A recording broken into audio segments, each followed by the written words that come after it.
Can we shoot immediately? No, okay, we do have to wait for the enemy to get in range. Or at least that's what you think we have to do. Aim up into the sky. Yeet beyond the actual accuracy of this cannon. Oh my god, it's amazing! This is why cannons are so unfair. Hello there, ladies and gentlemen, and welcome to Total War Shogun 2, where today we're going to be doing something very silly indeed. We're going to be starting a new campaign in the Fall of the Samurai. If you don't know what the Fall of the Samurai is, it's a particular time period focused in Total War Shogun 2, whereby it looks at what happens when you get a whole bunch of really angry Japanese clans that want to fight each other, and then throw into the mix a whole bunch of money-hungry European colonizers that just want to sell the Japanese weapons of mass destruction.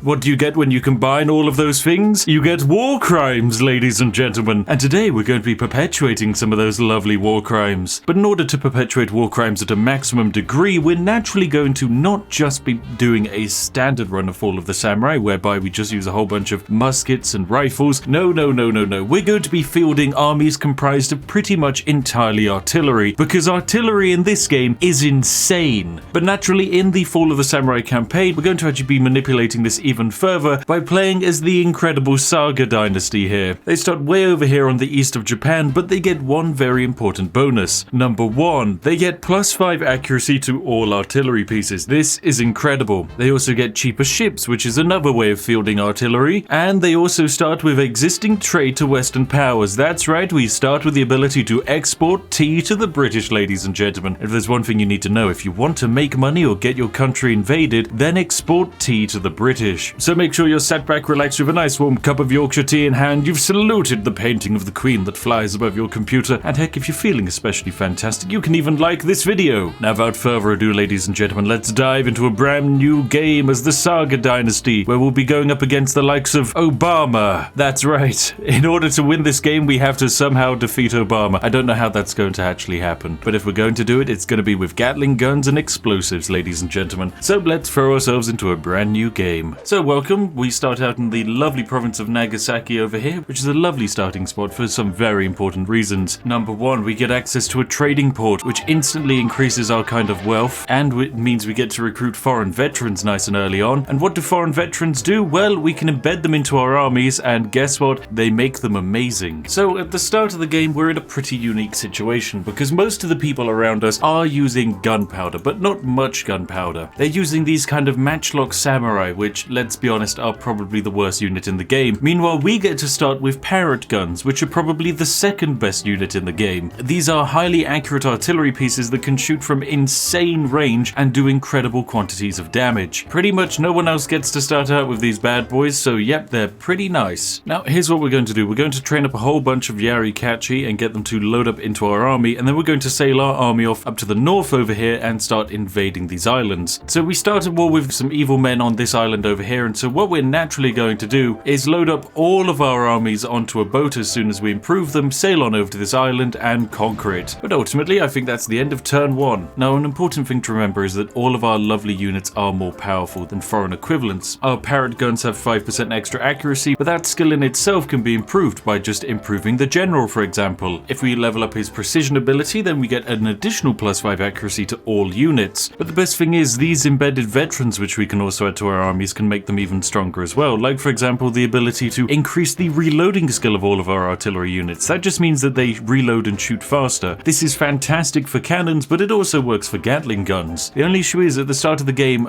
we can't exactly build or recruit cannons. No one can. We have to research them in order to get them. And so in order to do that, we're immediately going to start researching arms deals. This is going to allow us to build a barracks and allow us to recruit revolver cavalry, which are probably one of the strongest units in the game. Hello and welcome to our first battle, ladies and gentlemen. We've sailed onto the lovely Isle of Tsushima with our fantastic army consisting of one cannon and a whole bunch of Yarikachi samurai, but with the main support of a whole bunch of boats floating off the shore with a whole bunch of cannons. We're going to be using all of this combined cannon power to try and lay waste to what is primarily just a whole bunch of peasants with sticks. This should be a relatively simple and easy battle, but I think I have an advantage, because if I simply continue the siege, these men are going to sally out of their castle and try and fight us. Yep, that's that's exactly what they're going to do. Fantastic. This was exactly what I wanted. Because if they are willing to come out and fight us on the plains, gone are all of their defensive advantages. Suddenly, we can just lay waste to them in nice open fields. This is going to be perfect, ladies and gentlemen. Now, the thing is, other games do allow you to focus quite heavily on artillery, but having an entire army comprised of artillery is just downright stupid. No one's ever going to do that now, would they? However, for some reason, ladies and gentlemen, this madness just works. It's truly, truly incredible. So what we're going to do is just move our artillery nice and back so that it has as much of a ranged advantage as possible, and then it's time to prepare our actual men. Now, the job of these garbage spear levy is quite simple. It's to simply make sure that no one's going to run and stop my lovely artillery from firing. Consequently, they're going to be slightly sacrificial. Meanwhile, the rest of the men will stay over here on the flank and actually try and do the bulk of the fighting. Okay, well, ladies and gentlemen, I think we're ready for our first battle. Now, immediately, this battle is going to start with a glorious run out of all of their lovely infantry. Look at this. But with their infantry, we're going to immediately switch to two incredible advantages that we have, namely the kill zone modifier. This is an ability that can be activated every 2 minutes, and it increases our accuracy from 30 to 60. Quite damn good. Equally, we now also have shrapnel shots, which are like regular shots. The only difference is, well, they're basically a weapon of war crimes, because they explode in the air, causing maximum fragmentational damage. It's like firing a shotgun into the sky. Now, the main advantage that artillery has is one crazy little thing, and that is that you can actually take manual control of the artillery if you really wanted to. Oh my goodness, look at that. Oh yes. Oh, all of the corpses. This is, oh my goodness, the war crimes. Oh, I love the smell of war crimes in the morning. Our artillery distraction force now needs to begin, because we need to start convincing the enemy that they don't want to focus on my artillery and instead want to get bogged down in regular manual combat. Oh yes, artillery. Oh yes,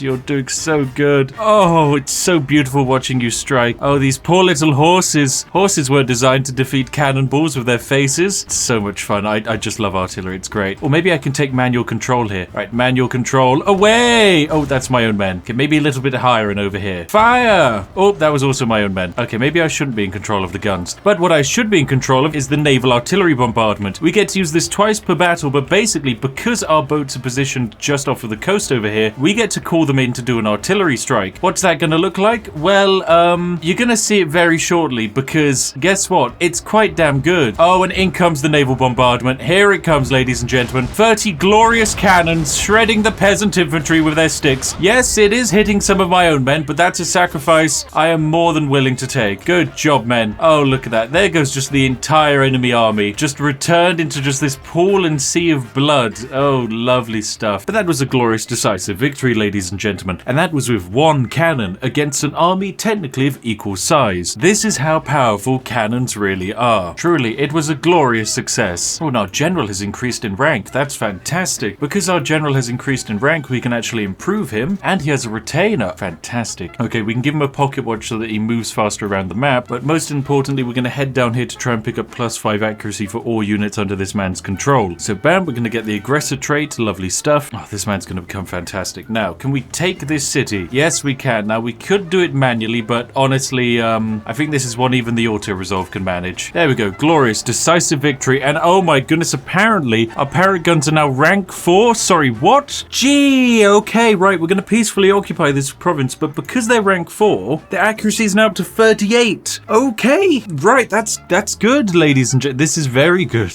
Oh god, we've become a monster already. Well, this province that we've taken control of here is fantastic because it has a lovely gold mine here that is going to generate copious quantities of money for us. Equally, it has space for a trading port when we want to, grab even more Europeans. But yes, this has been a splendid victory for us. Absolutely fantastic. Our next target is going to be this tiny island over here, which we can also grab hold of because it has a port. But yes, so far this has gone splendidly well. Onwards to the next battle. And yes, of course, also onwards to actually building ourselves a cannon range. We're going to make some good money, ladies and gentlemen. Okay, it's time for our second battle, and things are going to get a little bit more difficult. This isn't just your average fight where you rock up and your enemies surrender. Like those certain people we British people like to make fun of, am I right? It's low-hanging fruit, I'm sorry. But yes, this battle is a little bit more challenging. We're kind of outnumbered, but our main advantages are that we do have our naval fire that we can call in and our incredible now improved cannon. We had to leave quite a large amount of the army behind on the previous island to, garrison it from rebels, and so this battle is gonna be a little bit spicy, but it's okay. Okay, so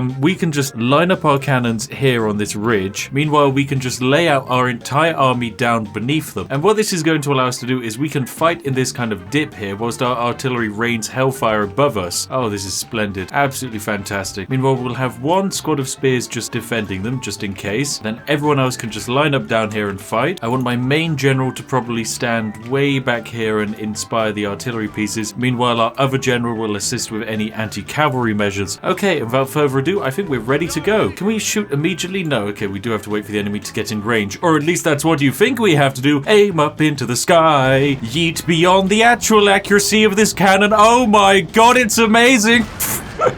This is why cannons are so unfair. Because you can manually control them, you can just get them to shoot beyond where they actually should be able to go. Which is just absolutely crazy because...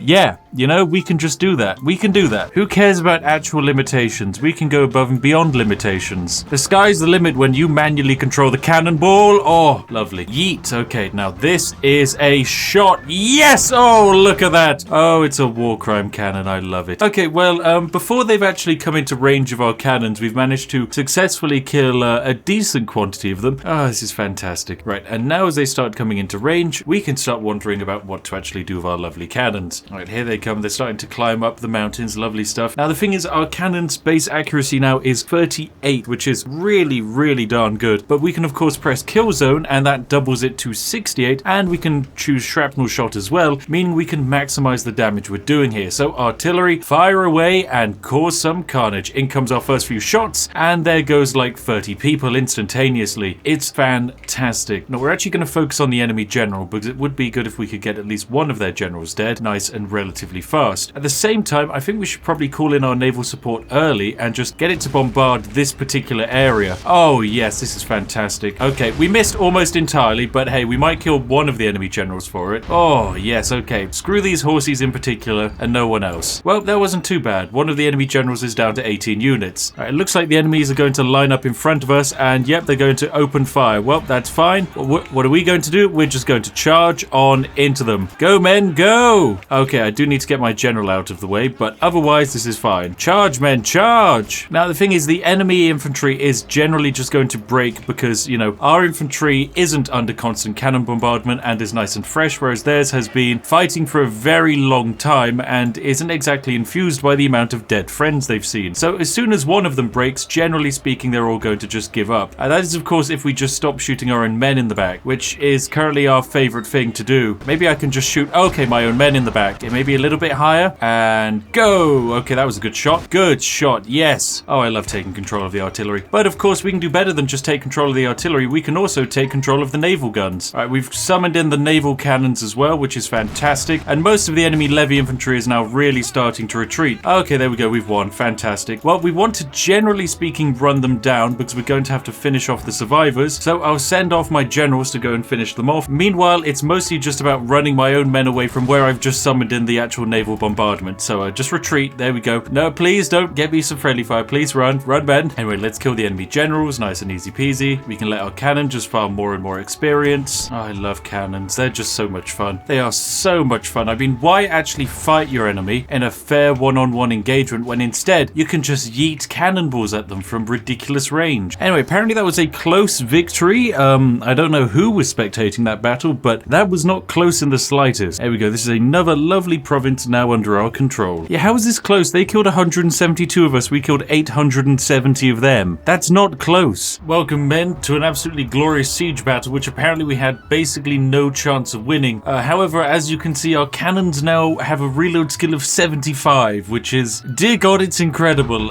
That's technically apparently a reload skill pretty much on par with, you know, a machine gun at this point, which is glorious, absolutely glorious. Well, it looks like there's a whole bunch of men just grouping up over here. We should probably do something about all of those guys just standing around waiting to be shot at. Oh, look at these shots. These are just fantastic, absolutely brilliant. Right, what about this line infantry on the wall? I reckon we could probably target that, no problem. Yep, look at all of those men just died. Now the thing is, once again, we can have all of the guns activate a kill zone so that their accuracy improves, but at the same time, that 111 accuracy, oh, it can be made better. Oh, it can be made so much better. Say hello to brand new 136 accuracy, because at this point, just what the hell? That's too much, okay? Cannons shouldn't have that. That's not what they're meant to do, okay? Oh, wait, can we hit these men lining up here? And hit these men. Oh my goodness, we can all hit these men. And they're just gonna stand there and take it, aren't they? Oh my goodness, of course they are. Oh, this is brilliant. Look at the casualties. Oh, this is fantastic. Right, focused on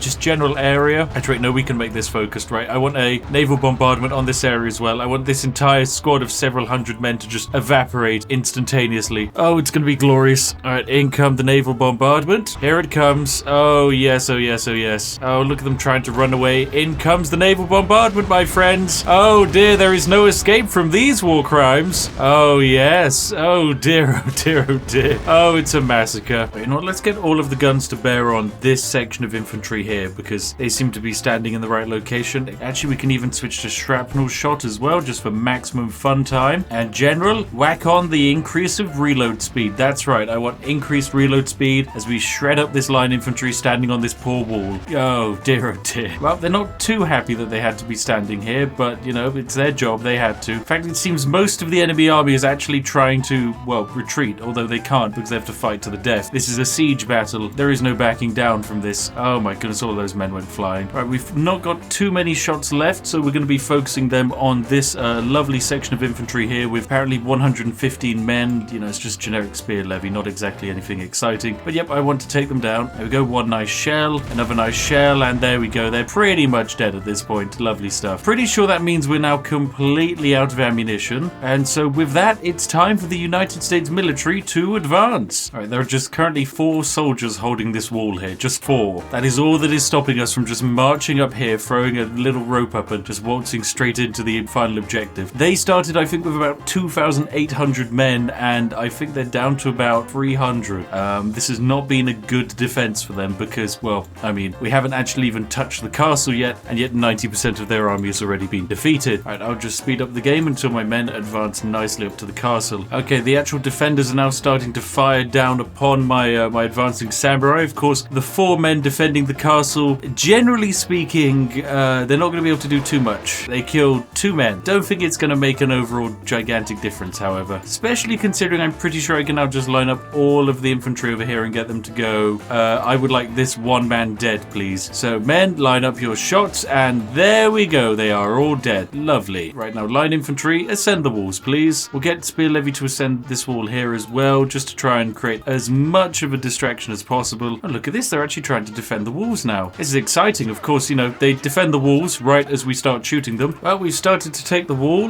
The battle is relatively even, despite the fact that, you know, we have a whole bunch of guns down here shooting up. They're still not really defending it with many men. The AI doesn't particularly know what they want to do. They know they want to try and defend as many walls as possible. They just are defending them with really bad melee troops currently. Well, our lovely samurai units here are just doing a fantastic job against this spear levy because, well, I mean, trained samurai versus spear levy that has just seen all of their friends die, probably not going to be the fairest matchup. Well, this is an absolute massacre. United States Marines versus random garrison peasants who don't even really know how to hold a gun. I mean, I sometimes feel sorry for people like Jeremy here. Jeremy was told he was promised to defend a very easy castle with state-of-the-art technology in a prime, lovely location, perfect at defeating enemies. Jeremy was lied to. Jeremy is now about to be shot in the back by highly trained US infantry. Oh, poor Jeremy. Well, infantry, focus on Jeremy, and then open fire when you're ready. Oh dear, I think Jeremy's head just got lobbed off. Oh no, oh dear. Well, he's died. Well, there's about 2 men left, so all we have to do is defeat them, and then there we go. Fantastic. The fortress is ours, all thanks to a whole bunch of very, very nice artillery, getting about 400 kills. That was fantastic. Well, there we go. Glorious, decisive victory, ladies and gentlemen. That's how to do a siege. 2,000 kills on our side, 100 kills on their side. Lots of experience for the Armstrong. Oh my god, the Armstrong guns are already basically max level. That is insane, just from a handful of battles. And with that, our general has actually leveled up, and I've improved him even further. He had this artillery officer's handbook, which improves the shooting accuracy of all of his artillery crews, which is incredible. But now I've also made it so that his artillery crews have an additional 50% ammunition, which is perfect, as well as also having +5 accuracy for all units under our command. This is absolutely incredible. Next up, we can pick up this thing to increase the reloading skill even further for all of the units under our command, which effectively turns the Armstrong cannons from being, you know, rapid-firing nigh Gatling guns with their 67 rate of fire to just becoming a minigun at that point. It just gets a little bit too silly. Alright, this is going to be our largest battle. 1,300 men versus effectively 4,000 men. Do we stand a chance? Yeah, we're going to absolutely smash them. Easy peasy, absolute walk in the park. Alright, well here we go. I think we're pretty much ready to go. Bam, battle start. Now, already our Armstrong guns have a base accuracy of 90, which is just amazing. That's without any of the active modifiers going, so pretty darn good. Right, now let's just take control of this bad boy and see if I can hit anything across the side of the map. And yee! Oh, this is quite a long shot. Oh, not first time. And again. Oh, this is looking a bit better. Oh, it's an overshot. Just a bit too far. Okay, bit lower, bit lower, bit lower. Yes, come on, come on, come on. Yes, almost the enemy general. All right, we've caused the general to run around sideways, so that basically means we can't get him now. But all of this infantry is pretty much complete and a fair game. Oh, and now the rest of my artillery is opening up. Fantastic stuff. Right, time to exit first person mode. Bam, kill zone, and scattery shots. Let's go. Just clean up all of this infantry, please, for me. Oh, yes, just look at all of this chaos just raining in. So much damage. Fantastic stuff. Now, what we will be doing is immediately calling in some naval support in on this area here, just to try and clean up all of this infantry, because there's such a huge amount of it.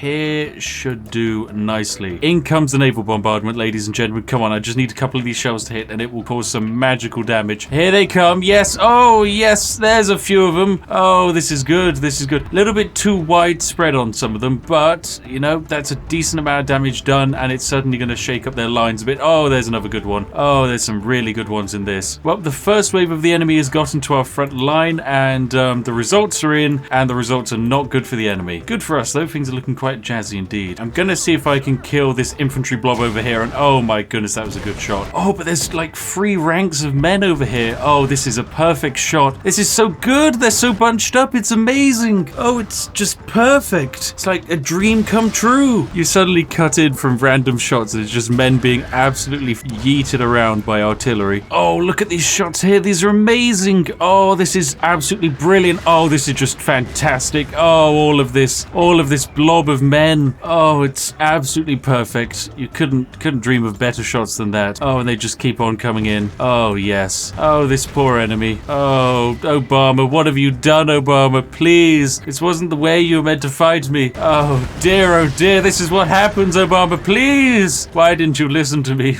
Well, there we go. It looks like they've all retreated. That is a glorious success for all of us. Absolutely fantastic stuff. Well, there we go. That was a decisive victory, ladies and gentlemen. There's no doubt about that. Heck, I'd even go as far as to say that was pretty darn legendary. Okay, they killed 77 men. We killed 2,253. Yeah, it was a good day. This army is just getting terrifying. Absolutely nightmarish. But there you go, ladies and gentlemen. That's what happens when you specialize your entire empire into just fielding armies consisting of primarily artillery. Artillery is incredible. It allows you to decimate any AI army before it even gets into range of your actual infantry. But yes, this has been a fantastic video. If you've enjoyed watching today, then hey, make sure to give the video a like. And if you want to see me continue this challenge where we take it to the next logical extreme by fielding armies of max level Gatling guns against the opposition, then feel free to give this video a like and hop on down to the comment section below and pledge your allegiance to the war crimes. I have of course been the Spiffing Brit, and if you've enjoyed what you've seen here today, then feel free to subscribe. And as always, a huge thank you to each and every one of our amazing patrons who make these videos all the more possible. Seriously, thank you very much. Without your support, we wouldn't be able to do this, so thank you. Anyway, if you're sat there wondering what to watch next, look no further than this video on screen now, hand-chosen by myself to be absolutely perfect for you. Anyway, I'll see each and every one of you in the next one. Have an absolutely lovely day, and goodbye for now.